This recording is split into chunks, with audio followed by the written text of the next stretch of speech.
Ayun na mga kadapaw, may ibon na tayo. Yan, yun yung nauna. Ayan, yung napuling natin. Tara, i-clock natin mga kadapaw.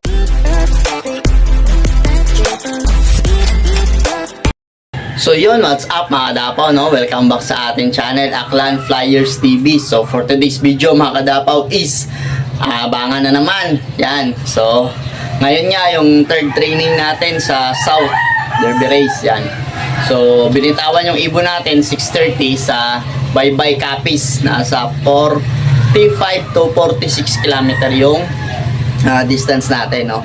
So sinalingan natin yung dalawang ibon natin sa pooling para may excitement naman yung pag-aabang natin. So time check na 6:55. So ang datingan ng ibon mga 7:05 dito sa area natin mga kadapaw, no? So sana mauna yung dalawang entry natin. So yan mga kadapaw, no? Kung gusto yung samahan mag-abang, tara. So yan mga kadapaw, no? Yan, magre-ready na tayo mag-abang. So time check na 6:58 na. So yan, so, bago ang lahat mga kadapaw, no? Ano muna tayo? Chocolate para hindi sila malate. Yan, ano muna tayo mga kadapaw. So good luck nga sa ating lahat, sa mga nakasali sa pooling tsaka yung training. Ang kinarga nating ibon mga kadapaw is 6 pa rin. So wala silang bawas. So ewan ko pag dumating ng ng derby. Kasi yung derby natin sa South Catbalogan, medyo malayo-layo dito mga kadapaw, no? So first time rin natin magkarera ng ganyan, ng Catbalogan. So yan, good luck sa atin, no? So bago yan mga kadapaw, no? Shout out nga pala sa mga solid nating kadapaw dyan. So shout out sa iyo Oragon Loop. Yan, so shout out sa iyo Idol Kadapaw, Oragon Loop. Tapos J-Zone TV, ayan, ng Rojas at Bacolod yata. Kalimutan ko, pasensya na kadapaw. So shoutout sa iyo Jason TV. Tsaka shoutout din sa iyo Boss James aka Balotline ng Aklan. Yan. So tingnan nyo yung napanayam natin para sa mga nagtatanong ng breeding tsaka tips natin sa kanya. Yan. So dyan yung yung vlog niya sa channel natin. Kung ano yung discard niya sa pakpak para sa derby kahit putol. Tapos discard rin niya sa breeding para manalo.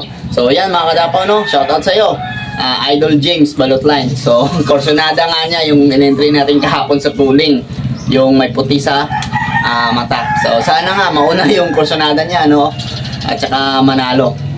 Ang kategory nga natin na sinalihan mga kadapaw is tag team tsaka pooling. Yan, dalawa lang yung sinalihan natin.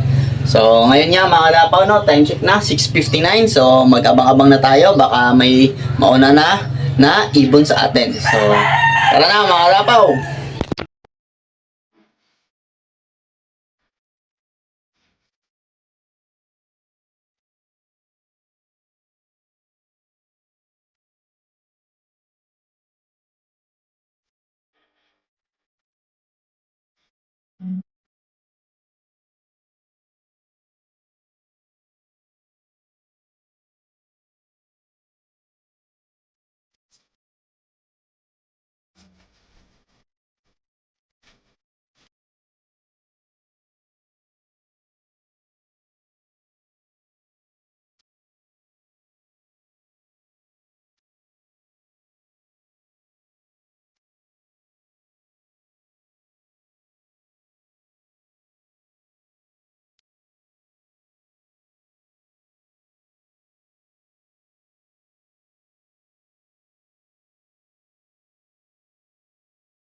Ayun na mga kadapaw, may ibon na tayo.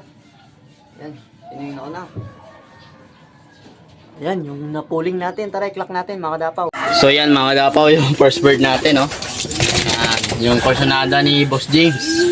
And 1-1 speed. Tapos ito, magkasunod lang sila. Yung isang pinuling natin, si Blue Part. 1071 ang speed. So, yan mga dapaw. Ito yung sticker niya, barcode pala to. Yan, nagulat tayo, yun oh. Buti nga may ano tayo, IP June. Naka-barcode pala to. Thank you. So, salamat po, Panoon, na nauwi yung 2,000 natin ng maaga. So, tingnan natin sa iyo na mga kadapaw, no? Pero pick muna natin sila para ma-showboard sa club. So, tara. So, yan mga kadapaw, no? Nauna nga yung may puti sa ano, sa mata, yung Kursunada ni Boss James. So, tinignan natin sa ranking, standing nila, pang-anim, yung black check natin, tapos, yung bluebird naman natin, magkasunod lang. So, nasa pang-19th place siya. So, ayos mga kadapaw, no? Meron tayong chance na masungkit ng pooling. So, abangan natin yung 4 pa na training kasi binitawan sila 650 yung release nila. Nauna kasi yung 2 na pooling natin. So, yan mga kadapaw, abang pa tayo. Yan mga kadapaw, di natin nakunan ng arrival, oh. Si Grisel. So, time check, 7:27. Yan, pababain na natin. Ayan, meron pang umiikot mga kadapaw. Sino kaya yan? Yan, sino kaya yan? Ano? Yan siya. Focus. Focus ka naman, boy. Nako. Ayan, blue bar, anak ni Kuyo mga kadapaw. 7:28. Ayan, so pababain na natin sila mga kadapaw. Sorry sa camera natin ay mag-focus kasi bababa na sana yung camera natin. Dumating. Ayan. So ayan na. Ayan. Pasok na si ano, anak ni Kuyo. Tapos ito si Grisel, oh. Ayan. Pasok na. Bang. So, 2 na lang inintay natin mga kadapaw. Ito yung anak ni Kuyo. Ayos, tingnan natin sa loob. So yan, may isa pa tayo mga kadapaw. Yung dirty blue bar na yata natin to mga kadapaw. Yung babae.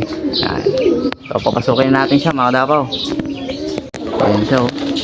Ganda ng landing. Tama yung babae natin. Yan siya, oh. Pasok. Ayun, ayan yung checkered natin, oh. Halos sabay lang. 7:29, ayan. Ikot-ikot pa. Nabitin. Nabitin sila, mga kadapaw. Yan, bang. Halos sabay lang, 7:28, 7:27, 28, 29. Yan. So, pababain din natin siya, mga kadapaw. Ayan siya. Yan. So, tumambay, mga kadapaw. 2 minutes. Ayan siya. Yung kak natin. Siya na naman yung huli. Nakaraan siya yung huli rin. Yan. So, ngayon di siya cut off. Mukhang durog, ah. Bang! So, tingnan natin sila sa loob. Yan. Ito yung anak ni Kuyo. 7:28. Tapos ito yung dirty blue bar natin. Tapos ito yung huli. Yan. Yung kak natin, oh. So, ayos. Abe, tikas pa rin, oh. Tapos ito naman yung second dropper, blue bar. Ayan, asawa ni Marinduque. Ayan, yan yung blue bar. Tapos ito si ano, yung first dropper natin. Check na may puti sa mata. Tapos ito yung off color natin si Grisel. Mukhang hindi siya nagpahuli ngayon mga kadapaw, ah. Ayos ka girl. So hanya to mga kadapaw. Yan. So maraming salamat mga kadapaw at maaga tayong nakompleto. So yan. Ano na lang, 2 o isang training na lang bago fun race. So magpipik tayo sa kanila kung sino yung akma sa fun race natin. So yan mga kadapaw, pagpahingahin lang natin tsaka pakainin. So ayos mga kadapaw. So yan mga kadapaw, no, pinakain na natin sila. Yan pa yung iba. Ano? So dapat nga ganyan yung mga kalapate nyo, matatakaw kumain kahit galing karera. So pagpahingahin nyo lang muna bago sila pakainin. So yung sa atin pag malayo na, tubig agad yung pansalubong natin. So titimpla na natin sila ng energy reload booster mga kadapaw. Ano, ubos. Yan. So hiniwalay natin to kasi inaaway ng kapatid ni Kuyo matapang. So So yan mga kadapaw, maraming salamat sa inyo. Update ko na rin pala kayo sa mga young birds natin sa 120 days. Ayan, sa mga nagtatanong kung gaano na daw kalaki. O yan mga kadapaw, tara.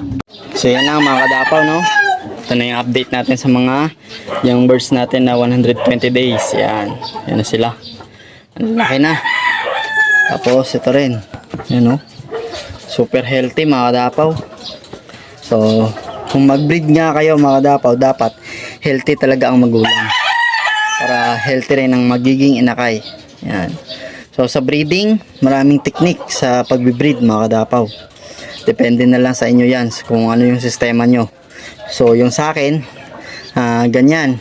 So nililinis muna natin upper lower, tapos saka natin ibangga pag alam na natin na malusog na tsaka kondisyon na talaga yung i-prepare natin. Para naman sa ganon, yung ilalabas nila na inakay is healthy rin. So madali lang mga kadapaw yung mag-breed. Pero ang pinakamahirap na parte ay kung paano mo mapapalabas na healthy yung mga inakay nyo, na hindi bansot. Tsaka yung isa pa mga kadapaw, no, dapat natin na pagtuunan ng pansin.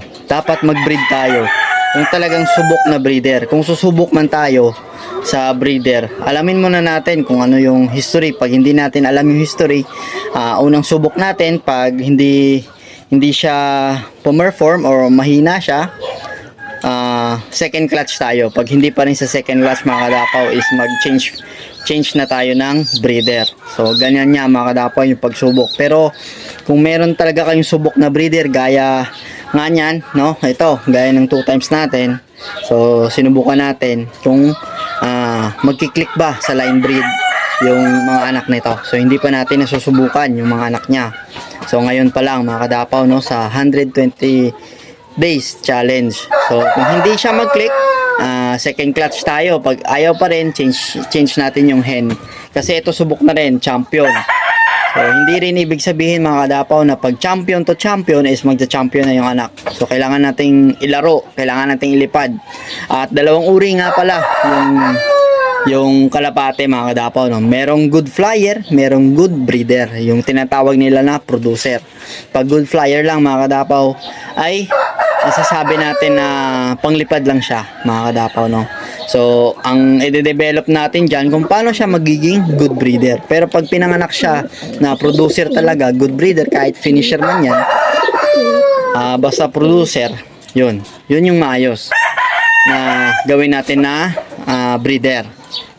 So eto nga si Kuyo, eto yung anak niya hindi pa nakapagpa-champion, pero yung kapatid nito na finisher lang siya, tapos multiple pulling winner, siya yung tatay nitong 2 times champion. So ganun nga yung nangyari mga kadapaw, no? Si Kuyo first overall champion to, kasi yung mga anak nito hindi pa nagcha-champion. Yung kapatid ni Kuyo ay nagpa-champion na, ito 2 times siya. Yan. So papakita ko naman sa inyo yung kapatid ni Kuyo na tatay nito. Alam ko nakita nyo na, pero pag bago ka sa aking channel, gusto mo makita, tara ipapakita ko sa iyo. So yan mga kadapaw, yung isa pa nating young bird, oh. May itlog na nga yung nanay niya. Yan. So kukunin na din natin yan, nabubul pa tayo. Kunin natin yan. Ayaw natin na maglimlim siya. Yan. Ayan, oh. So pwede sana yan sa Laguna, pero ayaw natin, may ibibreed tayo eh. So eto yung kapatid ni Kuyo, ayan siya. Ito yung tatay ni Misterio. So finisher lang siya mga kadapaw, pero nag-produce agad ng champion. Yan yung sinasabi ko sa inyo, na merong good flyer, good breeder. So ito nga yung niya, partner niya, yung kapatid ni Miss Taray. So sana mangitlog ngayon. Ayos mga kadapaw. Maraming salamat sa inyo sa pag-aabang at nakasungkit tayo sa pooling. So alam niyo na, God bless.